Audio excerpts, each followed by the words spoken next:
pagi, shalom semuanya. Shalom. Oke, renungan kita pada pagi hari ini terambil dari Yohanes pasal 15 ayat 9 sampai 17. Yohanes pasal 15 ayat 9 sampai 17. Jika sudah dapat katakan amin. Amin. Oke, pada angka ganjil nanti saya akan bacakan dan angka genap saya minta teman-teman untuk membacakannya. Perintah supaya saling mengasihi. Seperti Bapa telah mengasihi aku, demikianlah juga aku telah mengasihi kamu. Tinggallah di dalam kasihku itu. Jika kamu menuruti perintahku, kamu akan tinggal di dalam kasihku, seperti aku menuruti perintah Bapakku dan tinggal di dalam kasihnya. Semuanya itu kukatakan kepadamu, supaya sukacitaku ada di dalam kamu, dan sukacitamu menjadi penuh. Inilah perintahku, yaitu supaya kamu saling mengasihi, seperti aku telah mengasihi kamu. Tidak ada kasih yang lebih besar daripada kasih seorang yang memberikan nyawanya untuk sahabat-sahabatnya. Kamu adalah sahabatku, jika kamu berbuat apa yang kuperintahkan kepadamu. Aku tidak menyebut kamu lagi hamba, sebab hamba tidak tahu apa yang diperbuat oleh tuannya. Tetapi aku menyebut kamu sahabat, karena aku telah memberitahukan kepada kamu segala sesuatu yang telah kudengar dari Bapakku. Bukan kamu yang memilih aku, tetapi akulah yang memilih kamu. Dan aku telah menetapkan kamu, supaya kamu pergi dan menghasilkan buah, dan buahmu itu tetap, supaya apa yang kamu minta kepada Bapa dan namaku, diberikannya kepadamu. Inilah perintahku kepadamu, kasihanilah seorang yang akan yang lain.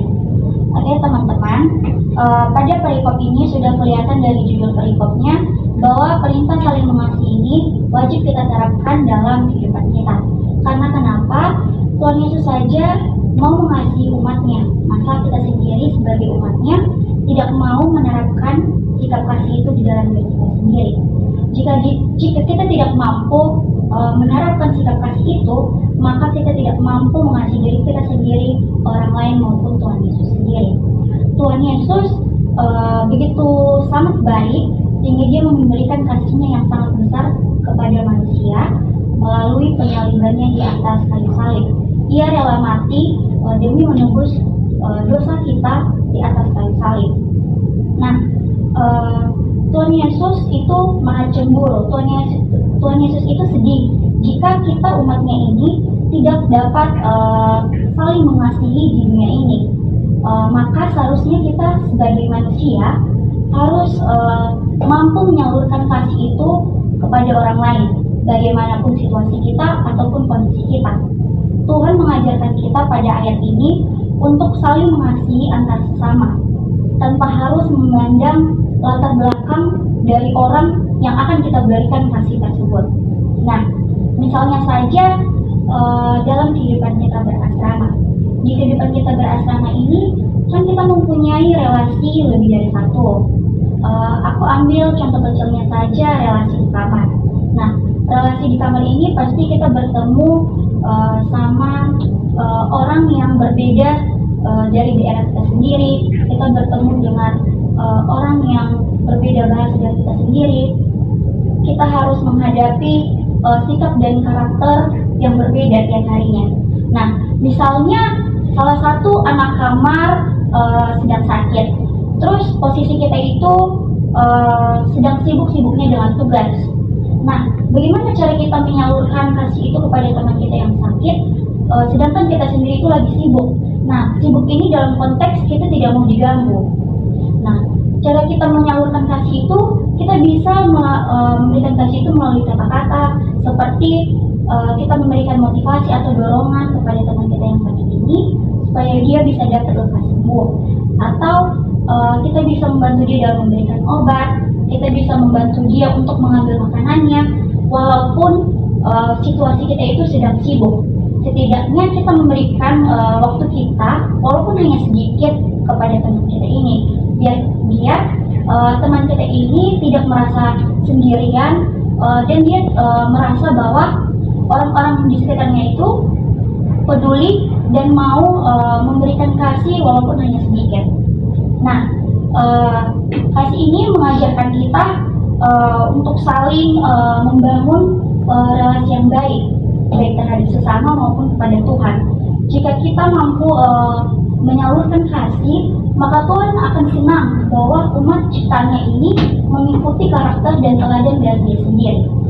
Nah, aku mau tanya kepada teman-teman, bagaimana sikap teman-teman dalam memberikan kasih di kehidupan berasrama.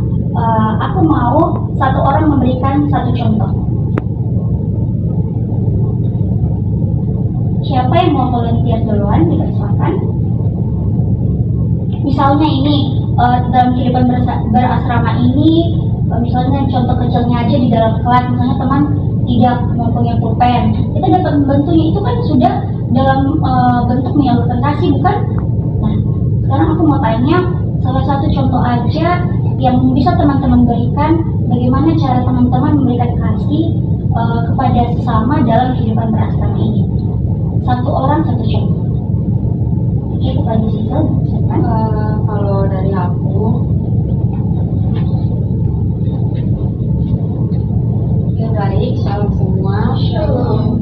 Kalau dari aku, contoh kasih yang disalurkan kepada sesama dalam kehidupan berasrama ini yang sudah aku terapkan. Waktu itu pernah anak kamarku, dia mau ada urusan di bawah kan, tapi ada barangnya yang ketinggalan di kamar. Nah kebetulan waktu itu juga aku mau turun, jadi dia chat di grup, dia tanya siapa nih yang mau ke bawah, bisa minta tolong nggak bawain barangku yang ini. Terus aku bilang, oh aku yang mau turun ke bawah, jadi aku aja yang bawa. Jadi aku bawa itu ke bawah dan kasih dia, sehingga apa yang dia perlukan dia bisa pakai gitu untuk keperluannya di bawah. Mungkin itu contoh kecil dari aku yang udah aku lakukan. Terima kasih Sisil, Claire. Oke, berarti bentuk kasih dari yang diberikan Sisil kepada temannya, dia membantu temannya untuk memberikan barang yang dia butuhkan ya. Oke, Alif. Oke.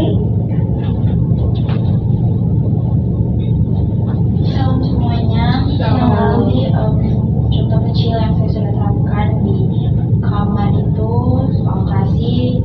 Jadi anak kamar saya itu sakit dan saya karena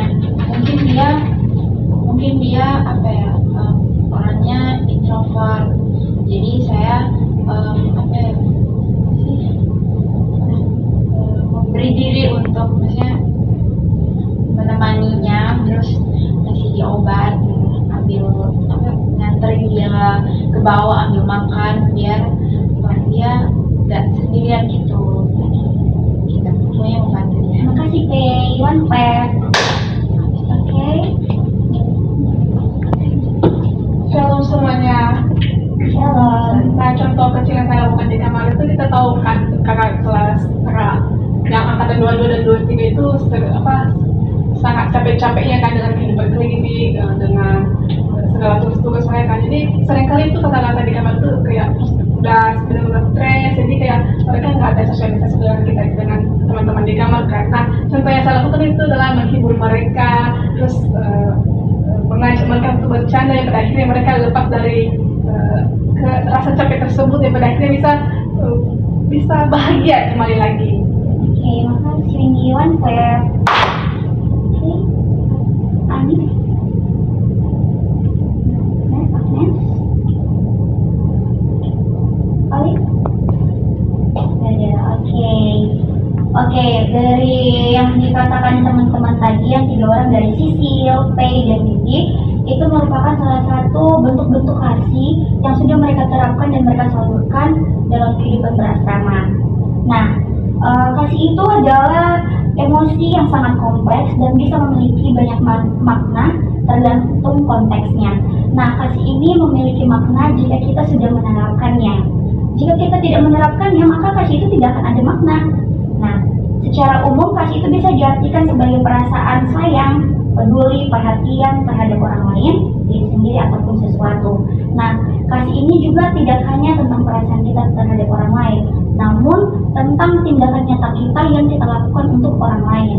Walaupun dimanapun kondisi kita, situasi kita, kita harus tetap memberikan kasih walaupun hanya sedikit kepada sesama yang lagi membutuhkan. Nah, di sini ada beberapa bentuk kasih, di mana pertama itu ada kasih terhadap diri sendiri. Mana kasih terhadap diri sendiri ini adalah penerimaan diri, menghargai diri sendiri, dan mengapresiasi diri sendiri terhadap hal yang sudah dilakukannya. Terus kasih terhadap Tuhan. Nah, kasih terhadap Tuhan ini adalah hubungan spiritual dengan Tuhan yang melibatkan iman, kepercayaan, dan pengabdian. Terus ada kasih terhadap alam, di mana kasih ini mengapresiasi terhadap keindahan alam dan keinginan untuk melestarikannya. Nah, teman-teman, jika teman-teman sudah menerapkan kasih, apa yang teman-teman rasakan? Apa dampak positif yang teman-teman terima? Misalnya, dampak positif jika teman-teman sudah memberikan kasih itu mungkin merasa bahagia, terus ada kepuasan diri karena sudah menolong. Nah, aku minta satu orang untuk jadi volunteer. Apa dampak yang teman-teman terima jika sudah menyalurkan kasih?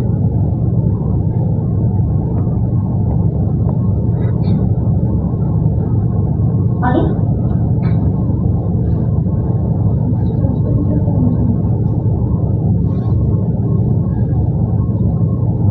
Apa dampak positifnya yang teman-teman terima jika sudah menyalurkan kasih? Oke, Sisil lagi. Silakan Sisil. Baik, dari pengalaman yang tadi udah aku sampaikan, yang aku rasakan ya, itu pertama kayak bahagia, terus rasa bersyukur karena di saat hal-hal kecil seperti itu aku bisa untuk membantu orang lain. Setidaknya aku merasa bersyukur, aku bisa menolong sesamaku dengan bukan hal yang besar, tetapi hal-hal sekecil itu pun aku masih bisa untuk membantu temanku. Oke, makasih Sisil Claire. Oke, berarti dampak positif yang diterima Sisil di sini saat dia menyalurkan kasih kepada temannya itu dia merasa bahagia dan bersyukur ya teman-teman. Oke, nah ciri-ciri kasih ini ada beberapa, diantaranya itu ikhlas. Nah, saat kita menyalurkan kasih, kita harus ikhlas. Jangan karena ada sesuatu atau kita meminta imbalan atau feedback dari orang lain. Jangan ya, karena jika kita menyalurkan kasih dengan ikhlas, Tuhan akan senang dan Tuhan akan melimpahkan kasihnya kepada kita sendiri. Terus yang kedua, kepedulian, yaitu memikirkan perasaan dan kesejahteraan orang lain. Terus ada kesetiaan, yaitu tetap bersama dalam suka dan duka kepada teman kita sendiri.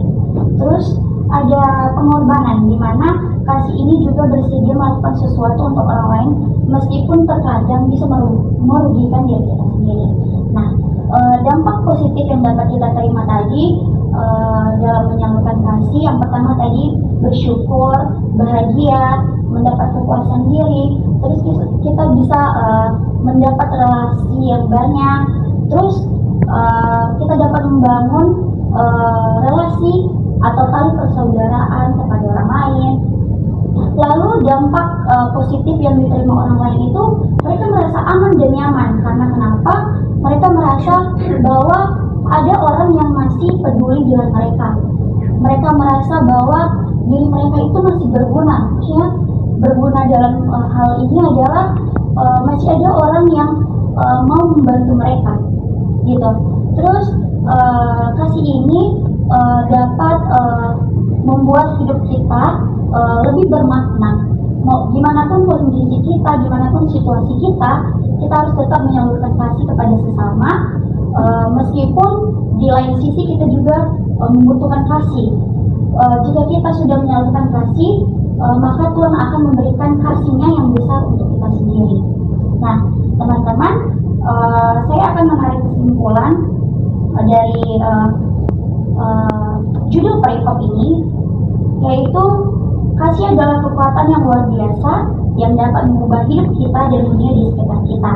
Dengan memahami dan mempraktekkan atau menyalurkan kasih itu sendiri, kita dapat membangun hubungan lebih baik dan mencapai kebahagiaan yang lebih besar dan menjadi pribadi yang lebih baik. Oke teman-teman, sekian dari renungan kita pada pagi hari ini. Terima kasih sudah mau sharing-sharing dan memberikan pendapatnya tentang kasih ini. Oke, sekian dan terima kasih. Shalom. Shalom.